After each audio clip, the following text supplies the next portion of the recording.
दोस्तों, जब भी लड़की की शादी होती है तो फैमिली में डिस्प्यूट काफी ज्यादा बढ़ जाते हैं। जो पारिवारिक लड़ाई है, पारिवारिक विवाद है, वो काफी हद तक बढ़ जाते हैं।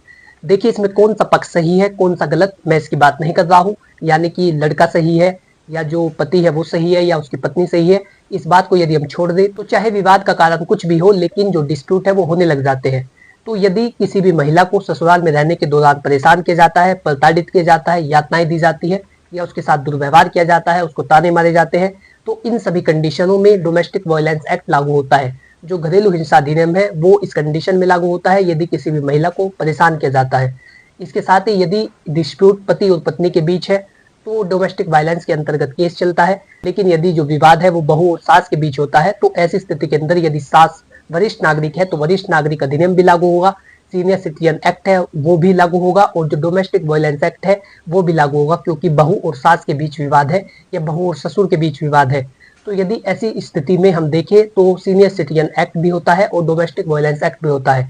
तो ऐसी कंडीशन में किस अधिनियम को प्रभावी माना जाएगा या कौन सा एक्ट कौन से एक्ट पर भारी पड़ेगा, तो इसके लिए लेटेस्ट जजमेंट इलाहाबाद हाईकोर्ट ने दिया है, जो आज की इस वीडियो में आप लोग जानने वाले हैं। दोस्तों, मेरा आपसे अनुरोध है कि यदि आप चैनल पर पहली बार आए हैं और इसी तरीके की जानकारी में रुचि रखते हैं तो आज ही चैनल को सब्सक्राइब कर ले, ताकि इसी प्रकार की कानूनी जानकारियां, विधिक परामर्श और आपके अधिकार आप तक पहुंच सके। चलिए बिना किसी देरी के वीडियो शुरू करते हैं। नमस्कार दोस्तों, मैं स्मित कुमार आप सभी का हमारे यूट्यूब चैनल में स्वागत करता हूँ।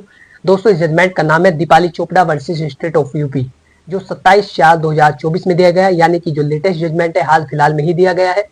तो दोस्तों चलिए अब हम इस केस के फैक्ट्स को जान लेते हैं।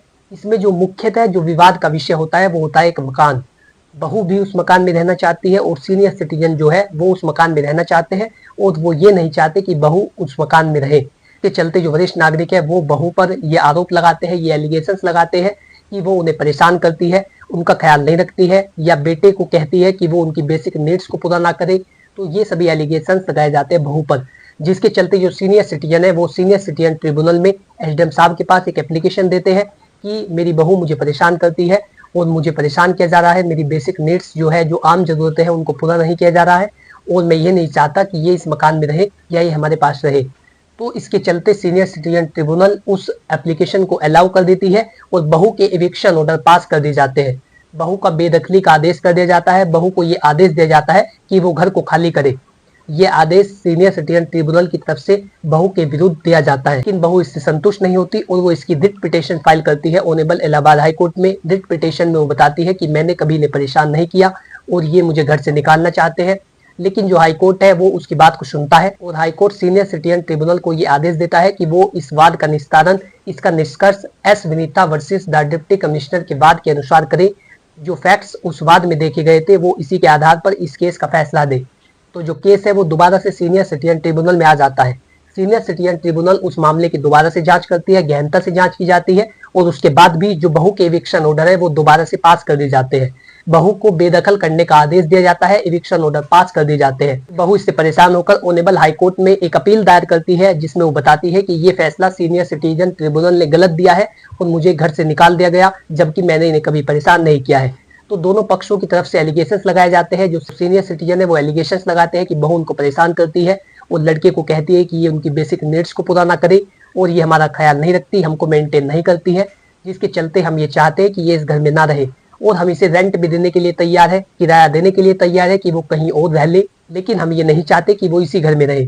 और बहू कहती है कि ये जो विवाद है ये इनके लड़के को लेकर के है, ये अपने लड़के से परेशान है और बेवजह ही मुझे परेशान कर रहे हैं, मेरे खिलाफ इन्होंने झूठी एप्लीकेशन सीनियर सिटीजन ट्रिब्यूनल में दी है। ये सभी बातें कही जाती है बहू की तरफ से।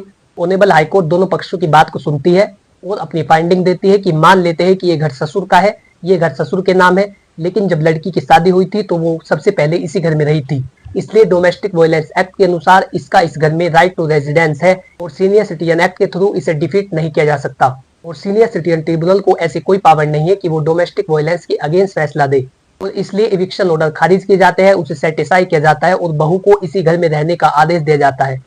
तो दोस्तों इस तरीके से जो डोमेस्टिक वायलेंस एक्ट है वो सीनियर सिटीजन एक्ट पर भारी पड़ा और जो बहू थी उसके पक्ष में फैसला आया। दोस्तों आशा करता हूँ कि जानकारी आपको अच्छी लगी होगी और आप लोग समझ पाए होंगे कि किस तरीके से ये दोनों एक्ट काम करते हैं। यदि आप इसी तरीके की वीडियो में रुचि रखते हैं तो आज ही चैनल को सब्सक्राइब कर ले, ताकि इसी प्रकार की लीगल नॉलेज, कानूनी जानकारियां, विधिक परामर्श और आपके अधिकार आप तक पहुंच सके। यदि आपका कोई भी सवाल हो तो आप कमेंट बॉक्स में लिख करके पूछ सकते हैं। और यदि आप कोई विधिक परामर्श, कोई कानूनी जानकारी या कोई लीगल आपकी प्रॉब्लम है तो उसका व्हाट्सअप स्क्रीन पर दिए गए मोबाइल नंबर पर करें, मैं जल्दी उसका भी उत्तर दूंगा। Thanks for watching this video. अपना कीमती समय देने के लिए धन्यवाद।